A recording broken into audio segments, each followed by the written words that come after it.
নমস্কার, আমি তরুণ ঘোষ। অনেকেই আমাকে মাঝে মাঝে প্রশ্ন করেন যে আপনি তো কলকাতা থাকেন, কলকাতা পশ্চিমবঙ্গে এত নির্বাচন চলছে, আপনি খবর করেন না কেন? দেখুন, আপনারা অনেকেই হয়তো জানেন না যে যখন রেজিস্ট্রেশন করতে হয় ইউটিউবে, তখন আপনার নির্দিষ্ট কিছু সেক্টর দিয়ে দেওয়া হয় যে আপনি এন্টারটেনমেন্টে করবেন, নাকি ফুডে করবেন, নাকি ট্রাভেলে করবেন, নাকি নিউজ অ্যান্ড পলিটিক্সে করবেন। নিউজ অ্যান্ড পলিটিক্সে যদি করেন তাহলে ন্যাশনাল, ইন্টারন্যাশনাল বা লোকাল পলিটিক্স, হ্যান ত্যান এই সমস্তগুলো করতে হয়। সেই অনুযায়ী ওই আপনার এটা অ্যালগারিদম সেট করে দেয় ওটা। তা আমি সবাই যদি সব কিছু নিয়ে করে তাহলে ব্যাপারটা খিচুড়ি হয়ে যাবে, যার জন্য কারোর কাছে পৌঁছবে না বলি ইউটিউবের এই ব্যবস্থা। তো গতকালকে আমি ইউটিউব গাইডলাইনটা ভালো করে পড়ছিলাম আপনাদের এই মন্তব্য দেখার পর, গত দুদিন ধরে দেখে যেটা বুঝলাম, দু চারটে যদি আপনি এদিক ওদিক করেন তাহলে অসুবিধে নেই। কিন্তু আমি যদি কন্টিনিউ যদি মানে বাংলাদেশ ছেড়ে দিয়ে এখন যদি ইন্টারন্যাশনাল পলিটিক্স, ন্যাশনাল পলিটিক্স ছেড়ে দিয়ে যদি আমি মানে কলকাতার পশ্চিমবঙ্গের নিউজ করতে থাকি, তাহলে অ্যালগরিদম আবার উল্টো দিকে ঘুরতে আরম্ভ করবে, সে ধরতে পারবে না। তো যাই হোক, আমি একটা মেল করে দিয়েছি, মেল করে দিয়ে তাদের কাছে আমি জানিয়ে দিয়েছি। তাই আমি আজকে থেকে চেষ্টা করব পশ্চিমবঙ্গের ভোট নিয়ে আপনাদের সঙ্গে একটুখানি আলোচনা করতে। এখন পশ্চিমবঙ্গের ভোটের হাওয়া খুব গরম। গরম মানে দুই পক্ষ যুযুধান, যাকে বলে ঘাড়ে ঘাড়ে নিঃশ্বাস ছাড়ছে। এতদিন একতরফা খেলা হয়েছে, এবার কিন্তু আর একতরফা খেলা নেই। এখন বিজেপি এবং তৃণমূল দুজনেই একেবারে মুখোমুখি দাঁড়িয়ে গেছে এবং মোটামুটি একটা হাওয়া বদলের একটা কিন্তু হাওয়া দেখা যাচ্ছে। এতদিন টিএমসি রাজত্বে প্রায় 15 বছর, 1911 সাল থেকে টিএমসি ক্ষমতায় বসেছে, সেখান থেকে 2026, আজকে 15 বছর টিএমসি ক্ষমতায় আছে।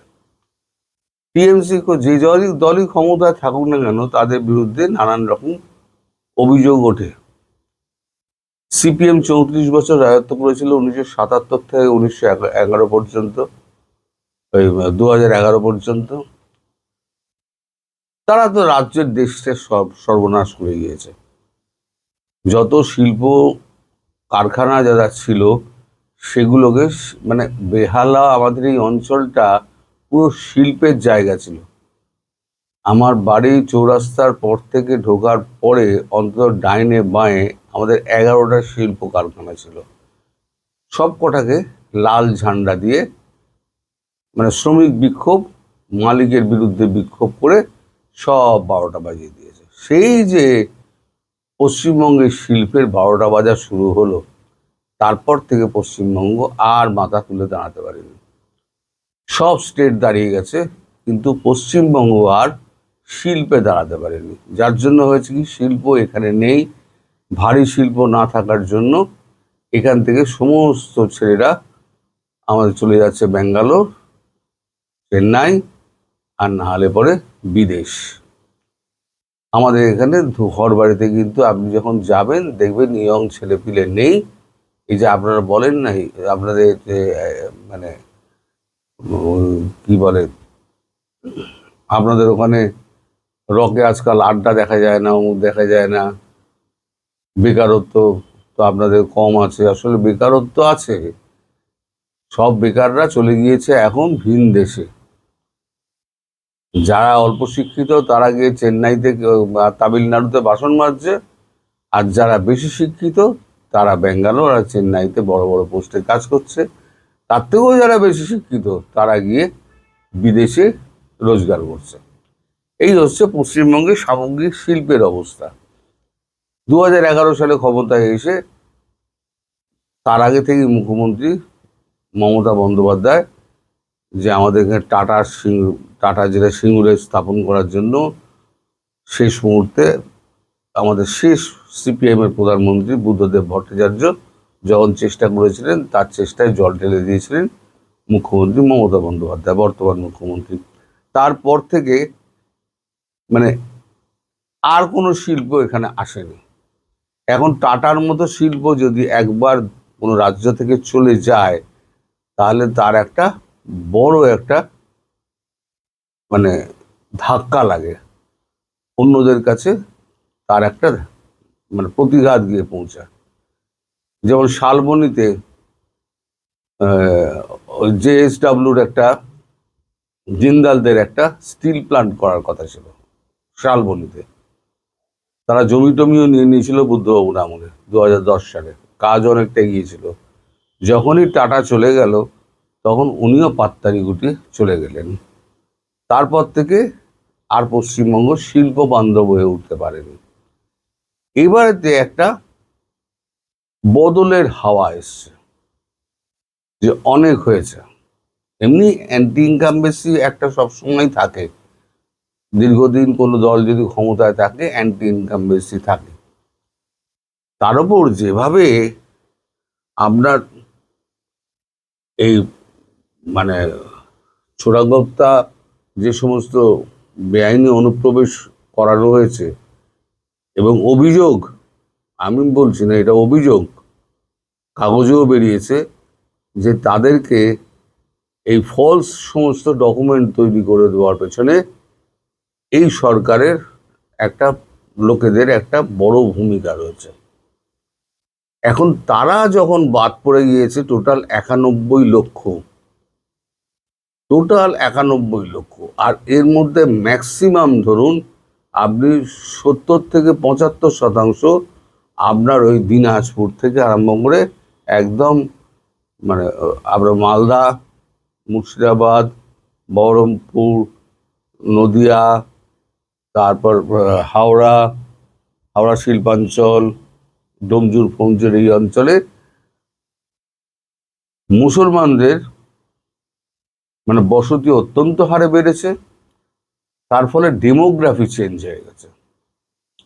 এখন এই মুসলমানরা যারা এসছে ওখান থেকে তারা এখন এত শক্তিশালী হয়ে গিয়েছে, তারা এখন হিন্দুদের ধরে পেটাচ্ছে, সংঘবদ্ধ হয়ে ভাঙচুর করে হিন্দুদের পেটাচ্ছে। এই যখন অবস্থা, তখন নরেন্দ্র মোদী এখানে অলরেডি 5টা সভা করে গেছেন। 23 তারিখ ভোট আর 29 তারিখ ভোট, এই দুটি ভোট এখনো দেরি আছে। এর মধ্যে 5টি সভা কি 6টি সভা উনি করে গিয়েছেন। লোকারণ্য একেবারে যাকে বলা যায়। আরো বেশ কতগুলো সভা করবেন। এর মধ্যে সমস্ত ভারী ভারী সমস্ত মন্ত্রী এবং যারা আছেন তারা আসছেন। রাজনাথ সিং এসছেন, অমিত শাহ তো পড়েই রয়েছেন পশ্চিমবঙ্গে। অমিত শাহ পড়েই রয়েছেন দুটি কারণে, এক হচ্ছে বাংলাদেশের থ্রেট, আর দুই হচ্ছে পশ্চিমবঙ্গে নির্বাচন। এবারে নির্বাচন কমিশনার জ্ঞানেশ কুমার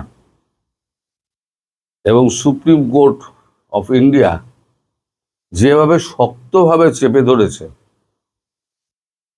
মানে প্রশাসনকে একেবারে শক্ত করে চেপে ধরেছে, তাতে প্রশাসনের কিন্তু হাত পা বাঁধা হয়ে গিয়েছে।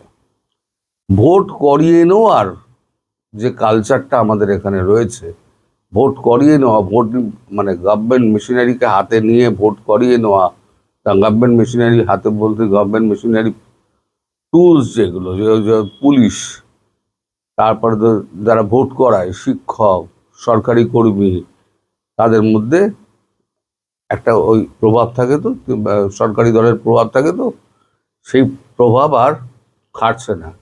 সামান্য এপাশ থেকে ওপাশ হচ্ছে, সঙ্গে সঙ্গে নির্বাচন কমিশনের বরখাস্তের নোটিশ চলে আসছে, এরকম একটা ব্যাপার। দ্বিতীয়, ভোটটাকে আরো সিকিওর করার জন্য এবং জনগণের মন থেকে ভয় দূর করার জন্য আমাদের পশ্চিমবঙ্গে মোটামুটি হিসেব করেছি, আমাদের এখানে কলকাতা পুলিশ, রাজ্য পুলিশ, আর্ম পুলিশ, তারপরে আপনার সিভিক ভলেন্টিয়ার সমস্ত মিলিয়ে হচ্ছে সংখ্যা হচ্ছে 2,30,000। কেন্দ্রীয় বাহিনী কত আসছে? কেন্দ্রীয় বাহিনী আসছে এই প্রথম 2.5 লাখ। তাহলে পুলিশ, গোটা রাজ্যে পুলিশ যত আছে তার থেকে বেশি আসছে কেন্দ্রীয় বাহিনী। আর কেন্দ্রীয় বাহিনী যেখানে যাচ্ছে পে দিয়ে খাল খিচিয়ে দিচ্ছে একেবারে। যাকে বলা হচ্ছে যে একেবারে প্রহারেণ ধনঞ্জয়। ফলে এই ভোটে মাস্তানি করার সুযোগটা হয়তো শাসক দল পাবে না। তারপরে 91 লক্ষ বাদ যাওয়াতে কি হয়েছে, ভোটের পার্সেন্টেজের উপরে একটা বড় ধাক্কা। যে পার্সেন্টেজ একটা মুসলিম ভোটটা ছিল ভোট ব্যাংক তৃণমূল কংগ্রেসের, পুরো ভোট ব্যাংক একদম, সেই মুসলিম ভোটে এবার ভাগ হয়েছে দুটো। এক হচ্ছে চটে যাওয়া মুসলিম, সরকারের ওপরে চটে যাওয়া মুসলিম, আর এক হচ্ছে হুমায়ুন কবির বলে একজন প্রাক্তন তৃণমূল রয়েছেন, নেতা রয়েছেন, তিনি আবার একটা দল করেছেন, সেখানেও লক্ষ লক্ষ চলে গিয়েছে, সমর্থক চলে গিয়েছে, মানে মুসলিম সমর্থক। আবার আইএসএফ বলে একটি দল আছে, ইন্ডিয়ান সেকুলার ফ্রন্ট, সেটাও মুসলিমদের, নওশাদ সিদ্দিকী তার নেতা, তারা একটা ভালো ভোট এখানে, নওশাদ সিদ্দিকী কিন্তু আমাদের এখানে মেম্বার অফ অ্যাসেম্বলি, মানে একমাত্র মেম্বার অফ অ্যাসেম্বলি, তারাও কিন্তু আলাদা হয়ে গেছে। ফলে এই যে তিনটে জায়গায় মুসলিম ভোট বিভক্ত হয়ে গেছে, আর 92 লক্ষ না 91 লক্ষ কেটে গেছে, এর একটা বিরাট প্রভাব কিন্তু এই ভোটে তৃণমূলের উপরে পড়বে। এবং মানুষ এবার প্রকাশ্যে বলছে, আগে চাপা বলতো, এখন আমি বাজার থেকে সেলুন পর্যন্ত, চায়ের দোকান, এমনি মুদিখানা যেখানে যাই, আমি জিজ্ঞেস করি যে হাওয়া কি, বলছে এবার বদলে দেওয়া দরকার। মানে মানুষের মনে এটা এসছে যে বদলে দেওয়া দরকার। ধরুন 2011 সালে আমরা যখন আমি যখন সাংবাদিকতা করতাম, সেই সময়তে সিপিএম 34 বছরে এত অত্যাচার করেছিল, মানুষ বলেছিল খারাপ হোক ভালো হোক যাই হোক বদলে দেওয়া দরকার। বাঙালি সহনশীল, তারা সময় দেয়, কিন্তু একবার যদি বেঁকে বসে এবং কোনো সিদ্ধান্ত নিয়ে নেয়, সেই সিদ্ধান্ত কিন্তু ইমপ্লিমেন্ট করে দেবে। ফলে এইটা একটা বড় চ্যালেঞ্জ আমাদের মুখ্যমন্ত্রী মমতা বন্দ্যোপাধ্যায়ের কাছে। এই ব্যাপারে তিনি কতটা, ভোটের কথা কেউ কিছু বলতে পারে না। ওই যে এক্সিট পোল যা বেরোয় না, কোনো এক্সিট পোল কোনোদিন খাটে না, কারুর খাটেনি। একবার তো যোগেন্দ্র যাদব 2021 সালে কিছুটা খাটুভারে মিলিয়ে দিয়েছিলেন, সেই যোগেন্দ্র যাদব এখন আর করে না। তার আগে করতেন প্রণয় রায় এনডিটিভির, তিনি একটা ঠিকঠাক ভোটের একটা ক্যালকুলেশন করে একটা দিতেন। তো এখন যা অবস্থা, তাতে মুখোমুখি লড়াই, কোন পক্ষ কি হবে না হবে কেউ কিছু বলতে পারে না। ভোট 23 তারিখ এবং 29 তারিখ ফল প্রকাশ, 4 তারিখের পর বোঝা যাবে যে এই রাজ্যে ক্ষমতায় কে এলো। সবাই ভালো থাকবেন, সুস্থ থাকবেন এবং সাবধানে থাকবেন। নমস্কার।